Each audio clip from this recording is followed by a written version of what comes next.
Long John Silver tier list. So that's actually something we were kicking around as an idea, but legitimately doing a Long John Silver's tier list, like trying all their food, would probably result in Matt or I being in the hospital in intensive care. I don't think there's a single, like, Long John Silver's fan in the world. I don't think it exists. Right now, in chat, is there anyone here that eats at Long John Silver's? Start there. Not even do you like it. Do you eat there, ever? Overwhelmingly no, with a couple of liars sprinkled in there about eating there often. I know you're lying. I feel like Long John Silver's is probably some kind of money laundering front to some degree. I don't think it started that way, but I think it's become that, because I don't know how they're still in business. Every Long John Silver's I've passed for the last decade at least has been completely dilapidated in shambles, and yet somehow it's still here. And nobody eats there. I ate there once and almost puked, which is exactly what I'm saying. Like, I feel like if we did the Long John Silver's tier list, it would end in some kind of catastrophic illness. I'm actually gonna look it up. How popular is Long John Silver?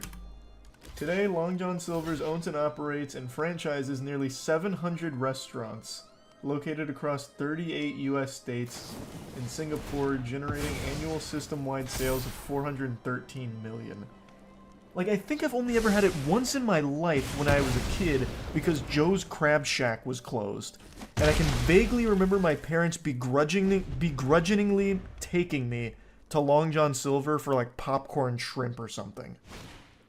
You're just hating on LGS because it's fun. I don't think it's bad.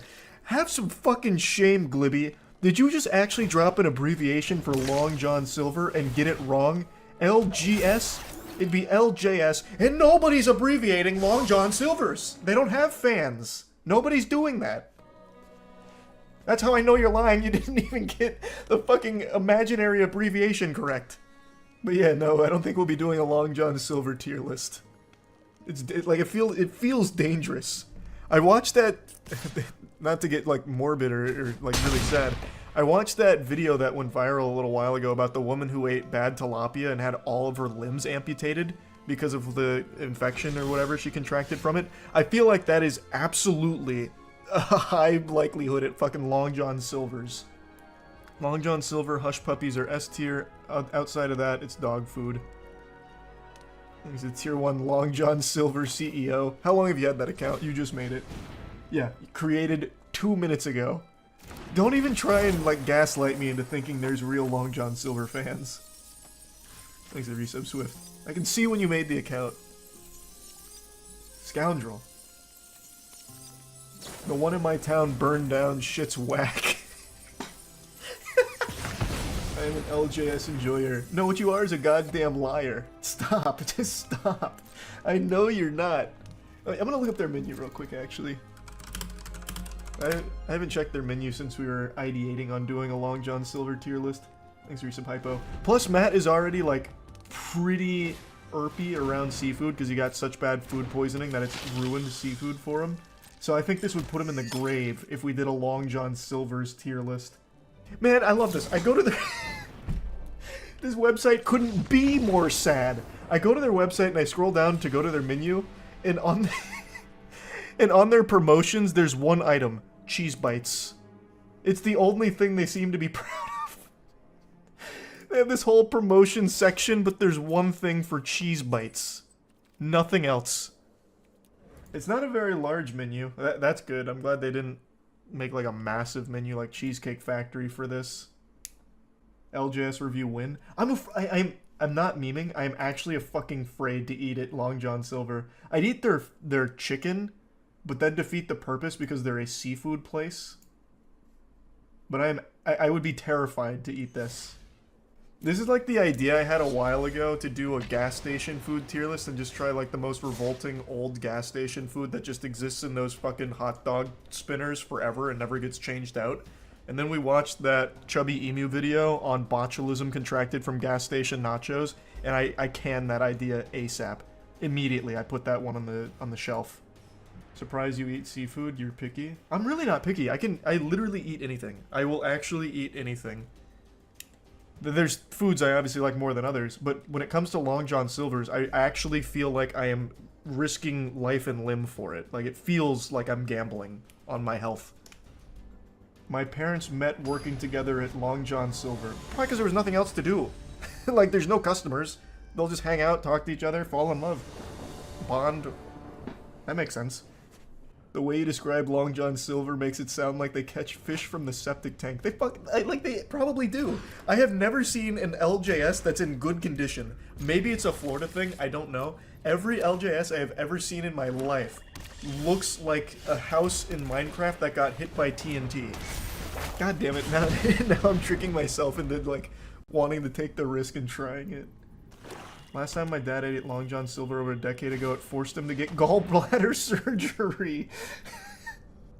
The food is dog food, but root beer is peak. Also, the one near my house burnt down and rebuilt. God, it's like Hydra. Why are we even talking about this? I forgot why this came up.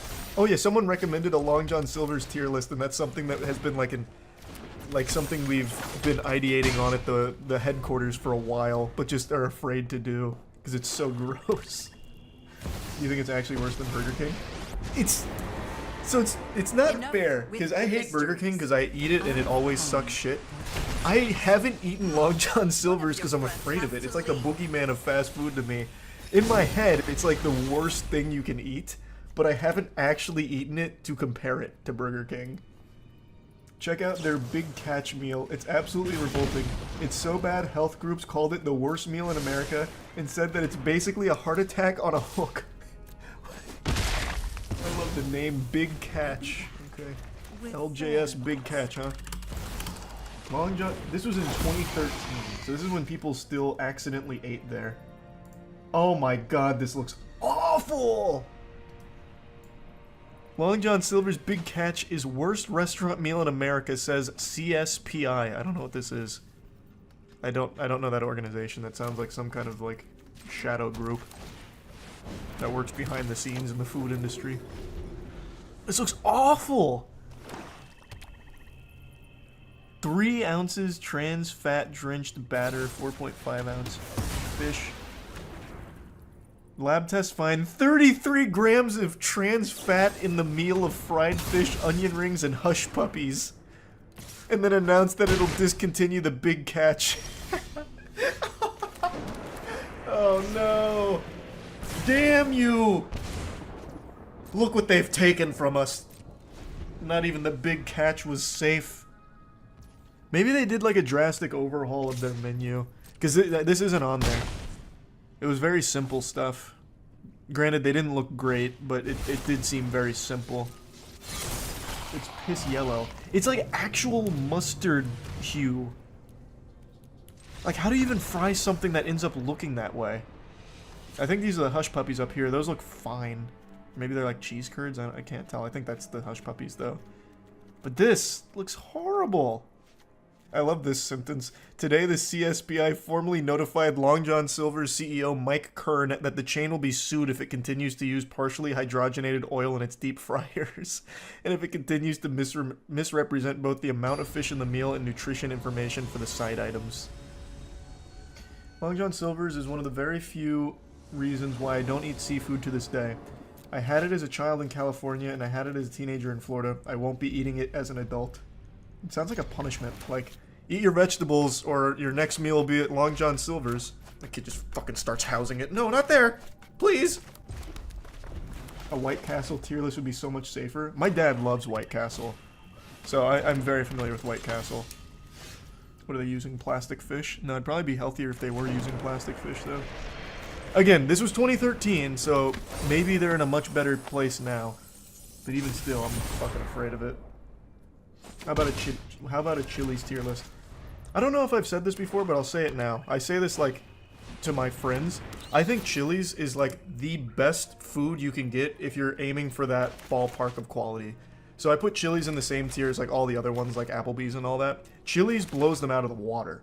Chili's is so far above the competition in that genre, it's not even fair. Like, why would you ever go somewhere that's not Chili's if it's an option? If that's, like, where the tier you're trying to stay in. Long John Silver doesn't even want you eating there. When's the last time you saw a Long John Silver commercial? Great question. Do they even advertise anymore? Oh, also the comments from 6 months ago. I saw a video claiming nobody goes to Long John Silver's and it's mainly a money laundering operation. I've never been. Here's a Long John Silver's commercial from 2021. Is their slogan Fish Yeah? It is. Long John Silver, Fish Yeah. Yeah, they definitely don't aggressively market themselves. For good reason. The less people that go to their establishments, the less chance of a lawsuit from like an inadvertent foodborne death. If you search Long John Silver's fire on Google, you're greeted with dozens of separate LJS locations that have randomly burnt down. Well, there's also just so many of them that I imagine just pure numbers game, that's bound to happen. Like, I bet McDonald's probably has the same phenomenon and all that. I don't think it's exclusive to just LJS. The city says the fire was quickly put out, but not before it caused fire, smoke, and water damage. Luckily, nobody was inside. Alright. So that was a month ago, so it looks like this shit's burning down all the time.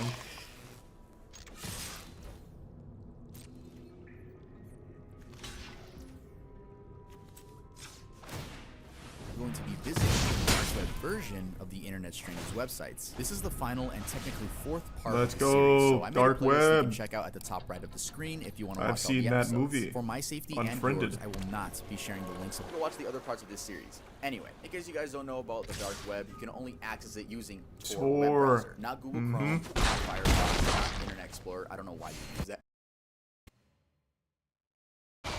I wanna take you for a ride. Welcome everybody to Kick Scammers, the show where I, DJ Slope, look into the absolute worst Kickstarters, Indiegogos and GoFundMes to ever exist. And today we'll be looking at stolen video games. Not everything was successful in this compilation episode of 5 of the worst Kick Scammers.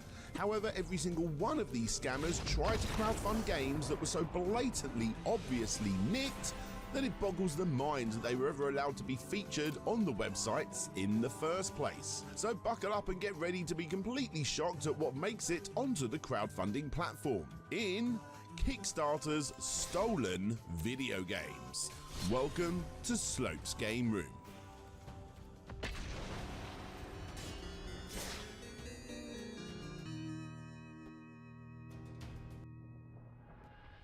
Hello friends, here I would like to share my result with you and introduce my campaign. For the very first time, I'm going to cover a crowdfunding campaign that has actually gained nothing. Not one person has fallen for this, although it does still have 1 month left, so, you know, time will tell. Anyway, what the hell is Storm of Retro Game Re-Edition? Well, from what I can tell, this guy is literally selling repros of old NES games. And that's it. A collection of old school games like the 6-in-1 Super Mario Bros. Collection, or the 4-in-1 Fight Collection, the 18-in-1 Fun Collection, or the 6-in-1 Rockman Collection, as well as plenty of other collections. Of course, there's an option to buy all 9 re-edition games he puts in for a whopping $410. That's right. Why bother going to Alibaba and getting one of these crappy 150-in-1 carts for about a tenner when you can spend over $400 on 76 games spread across 9 cartridges? There really isn't much else to say here. It's obviously a crap campaign, selling crap that for once nobody has fallen for.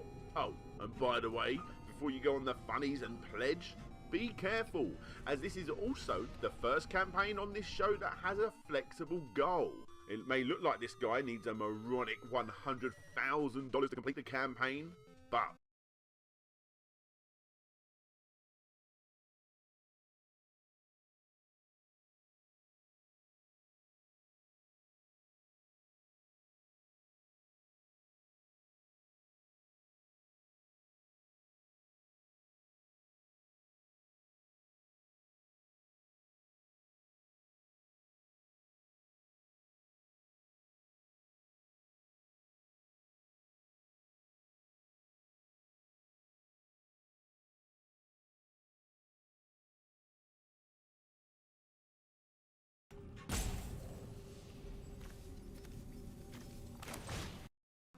In this one instance, it doesn't matter if he hits his goal or not. He can take the total amount no matter how much he gets. And now, I'm going to leave you with the funniest update video I've ever seen for a crowdfunder, where our idiotic host is showing off his amazing re-edition carts on his custom Famicom, all whilst his cat makes him look even more ridiculous.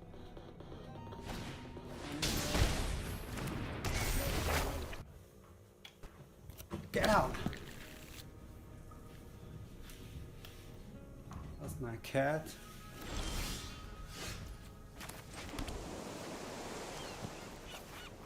Get out!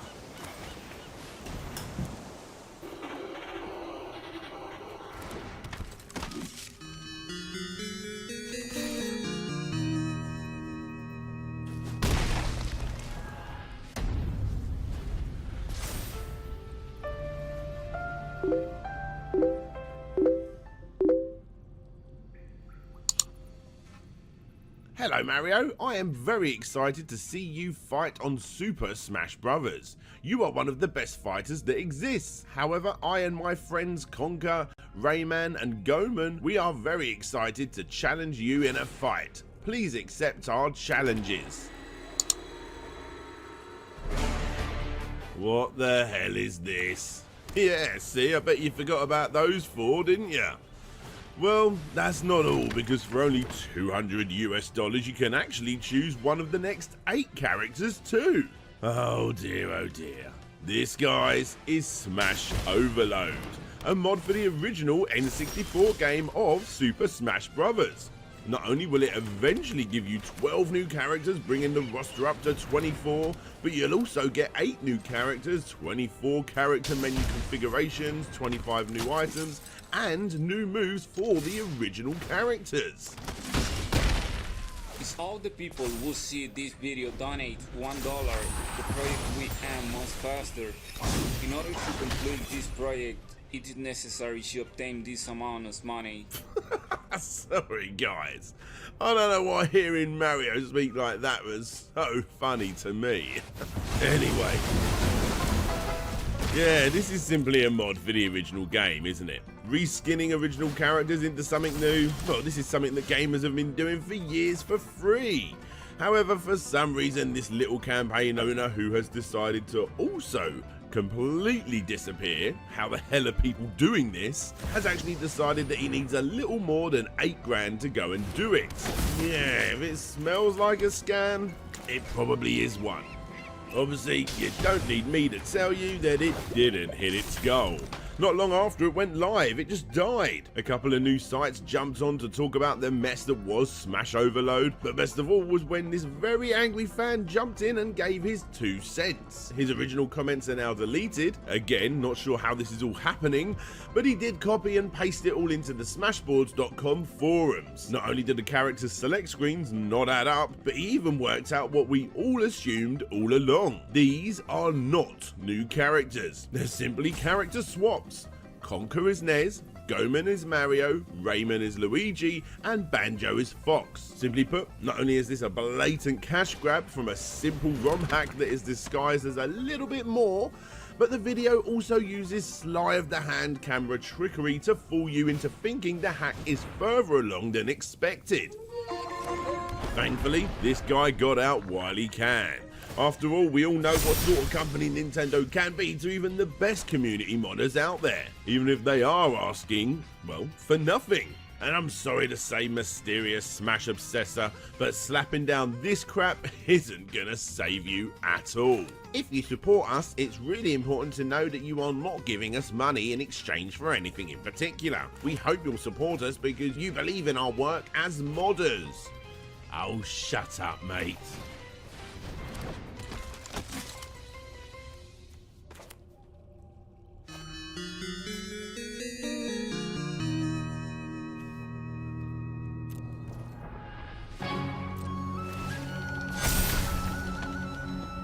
Hey Nintendo, is it okay if I take your most popular game from your most popular ever system and make a remake? Okay, thanks, bye. Ah, good old Victor Pereira doing what he needs to do to bring Project Sports to the Switch. Actually, why hasn't Nintendo made this title? I would have much preferred this to one to Switch, am I right? But here he is anyway, and I'm sorry to say, guys, there really isn't much here. Like, seriously, there's actually nothing here besides some sporting icons showing off what 10 games would be available. And for only £50, you could actually get yourself a Project Sport baseball shirt with the game logo and signatures from the team. Oh, and you don't even get a copy of the game at that level. Yeah, obviously some projects are just so horrific that literally nobody backs them, which is exactly what happened here, and is exactly what happened in Victor's previous campaign too, called The Cult on all consoles in one hybrid. I wonder where he got this idea. Another campaign owner that decided to steal IPs was Ben Tyres, who went out to create 50 retro game remakes, although looking at the video, it's safe to say these are definitely more like D-makes. Again, nobody backed this one, thank God. It was his 10th campaign, and almost all of those campaigns are Game Maker software tutorials or games that he's made himself, besides his Dictionary of Swear Words book. And every single one of them, obviously, was a failure. However, again, thanks to flexible funding, in total, Ben was still able to pull away with $438, which is most definitely more than what Atari made when they attempted to crowdfund Roller Coaster Tycoon Switch. Oh yes, who remembers this bombshell from the beginning of 2018? It's all gone quiet now, hasn't it? Whatever happened after Atari asked fans of the series to actually pay out of their own money to continue working on the rather popular Roller Coaster Tycoon franchise, even though the company states that in the first 20 seconds of the campaign's video that they earned over $2 billion in previous Atari properties, and now they need at least $10,000 from you guys if you want to see another Roller Coaster Tycoon. Now, let's just step back a bit. Star Engine is very different to Kickstarter and Indiegogo because this is an investment crowdfunding site. The minimum to put down here is $250, and in return you will actually earn money based on the possible success of the game after it's released. The funniest thing about all of this is that besides the possible financial return on a game series that was very much dying a death by this point, is that at $750 you still wouldn't even get a copy of the game, but instead you'll get a nice 25% off. And at $1,500 minimum, not only will you still get that 25% off, but you'll get a regular copy of the Art of Atari book.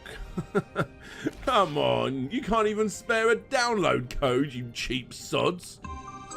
Yes, the campaign spread like serious wildfire, hitting sites that didn't even cover gaming, disgraced at how stupid the company was for not only treating the franchise but also the fans. And get this, the final paragraph just before the endless stream of negative comments on the page explains that the money invested might not even go on the game. It could end up anywhere else at Atari. Yeah, the whole thing was a massive, painful lesson that Atari really should have foreseen. But this was all news that was popular, like I said, back in early 2018. Very much a case of chip wrapper news almost instantly after, as the campaign got removed and no money was ever taken. But what actually happened to that Roller Coaster Tycoon Switch game? Well, in December 2018 it actually came out, and it was renamed Roller Coaster Tycoon Adventures. And it's a pretty crappy game, getting an average score of about 6 out of 10 all round. My god, Atari, will you never learn? Yes, I'm sure I can help answer that in a future video.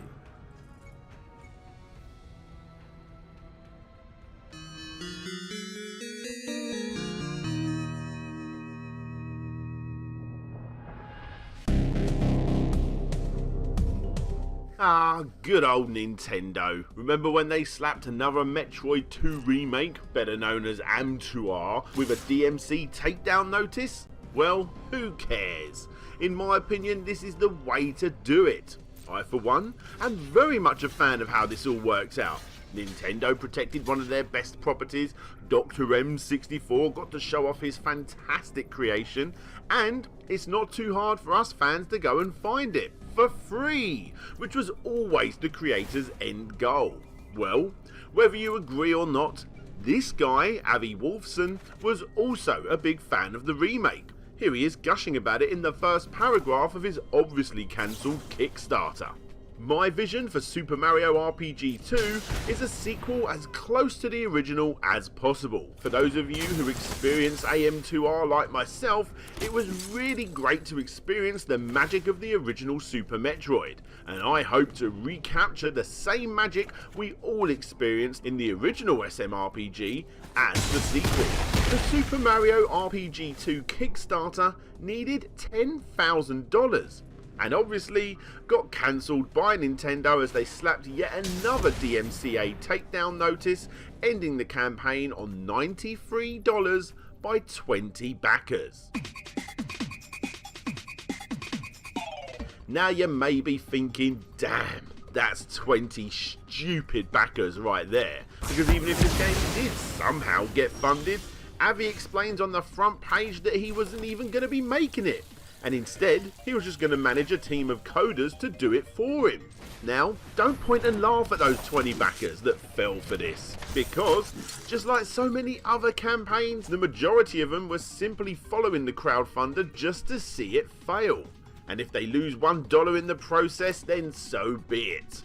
In other words, out of those 20 backers, only 8 of them actually paid the lowest pledge. Everyone else just shut down a quid. The best thing to come from this project is reading Avi's delusional rants trying to defend his project to those people that backed it simply to try and talk sense into him. You can even see him kicking off at actual game developers who are trying to help, and others who simply wanted to know how the hell he planned to make such an ambitious project with only 10 grand. You can see him being pretty outspoken as to which backers, aka commenters, he likes and which ones he doesn't, as well as explaining that the team was going to consist of sprite artists and animators that are purchased from Fiverr.com.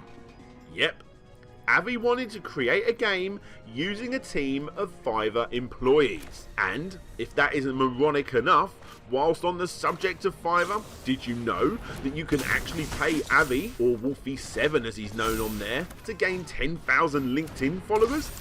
The question we really should be asking here is he using the emails of the trolls backing this game to do this? Okay, that's a bit of a stretch, but still, this is one pretty dodgy dude. And hey, who knows, maybe he's using the emails of the people that bought his book over on Amazon, or the people that bought his secret brown butter white wine sauce recipe back on Fiverr.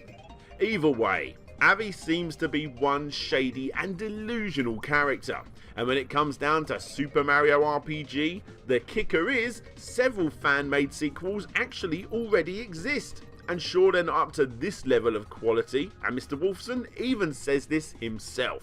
There have been some very poorly designed sequels to the game, and honestly, when I tried these, it felt like an insult to the original game. An insult to the game, Avi?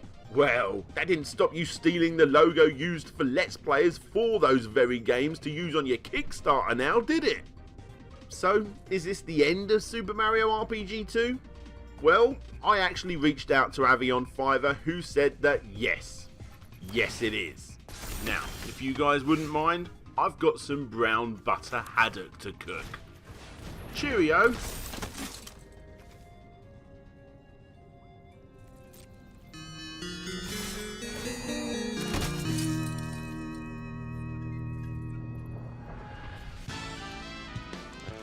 June 24th, 2014 was the day that this campaign went live, asking for $50,000, which, let me tell you right now, it smashed. Now apparently this incredibly ambitious looking title wasn't exactly copying the ideas and style of Stalker, it was essentially a brand new game in the series by the original developers. Everything fans wanted, besides the name of course. Now it's worth remembering that this was 2014, a time when nothing had been heard of from the original developers for years. In fact, there were rumours of a proper Stalker 2 development being cancelled, circling around in 2011 before being confirmed in 2012, and fans were getting a little desperate.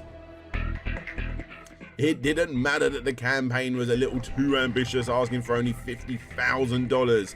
It didn't matter that the new studio was apparently based in Ukraine, yet the campaign stated otherwise. It didn't matter that they were pushing to create all of this on a brand new game engine and to release beta versions the following year.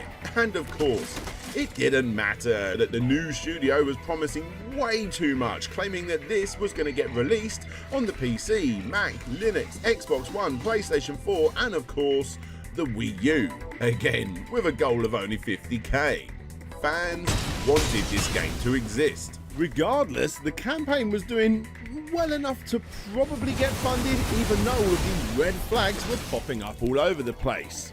Just like all campaigns, the backers mostly consisted of casual backers that looked at it and were like, oh, cool, a new Stalker game. I used to play that.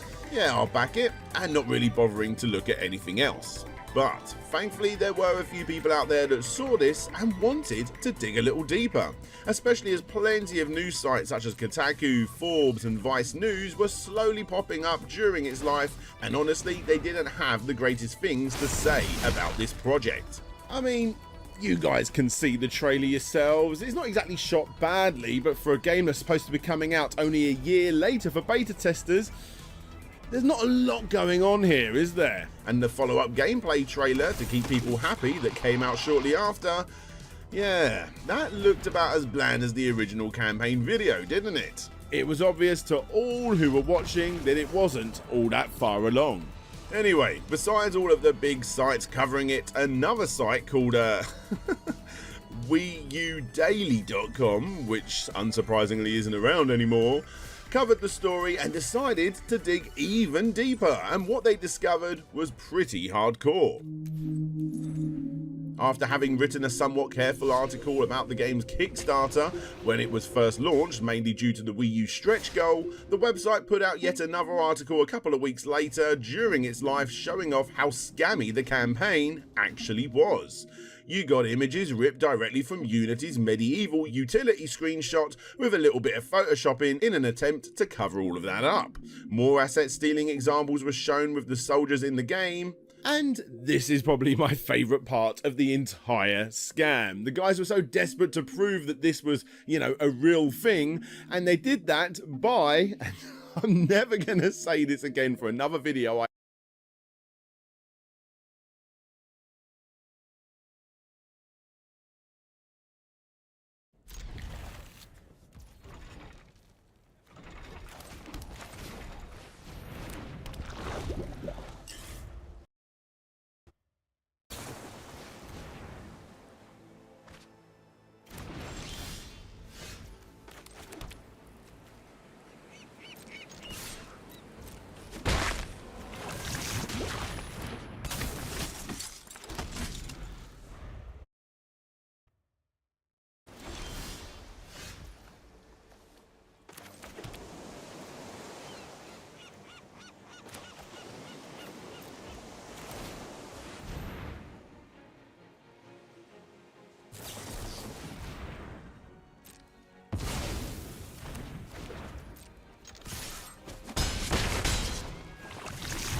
Hailing from the mecca of MMORPGs, Korea, publisher Nexon would team up with little-known developer Wizards and publish one of the most iconic early online multiplayer titles ever, MapleStory, before following that launch with subsequent launches to other regions following its successes. Although MapleStory is absolutely etched into the history books, it's not the game we will be covering today.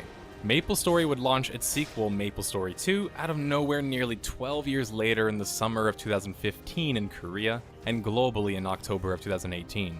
MapleStory 2 wouldn't have the same success globally. In a mere 2 years after launching it, it was announced that Nexon would be closing the game everywhere except Korea or China. With MapleStory 2 global servers set to be shut down May 27, 2020, what went wrong with MapleStory 2? Grab your currencies, costumes, and cash for this episode of Death of a Game highlighting the major contributing factors in MapleStory 2's demise. Make sure to stay tuned near the end for the final deduction where we combine all the clues and evidence we have collected thus far and attempt to diagnose the failing multiplayer online title. And if you stay to the very end, you can get a hint on what the next episode in the series will be about.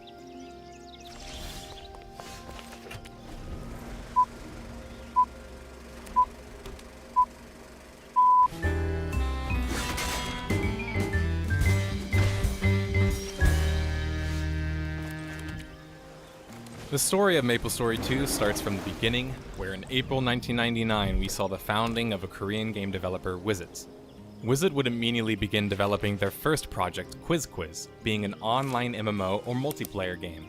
Following the respectable successes from their first title, Wizard would begin developing MapleStory almost immediately, teaming up with a Korean publisher run by investor Kim Jung-ju and a game design/developer, Jake Song.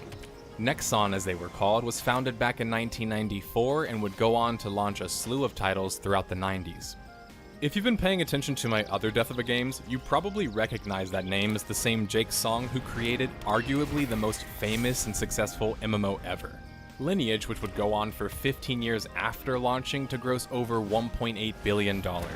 Jake Song much later would also work on most famously known as ArcAge. The surprising thing is Jake Song created those games with NCSoft, which means not very long after founding Nexon with Kim Jung-ju, Jake Song left sometime in 1998/1999 to work on Lineage with another Korean publisher, NCSoft, an MMO that would transform the entire genre for good. MapleStory 1 launched in Korea, April 29, 2003. MapleStory would be a free-to-play side-scrolling PvE-focused MMORPG where players got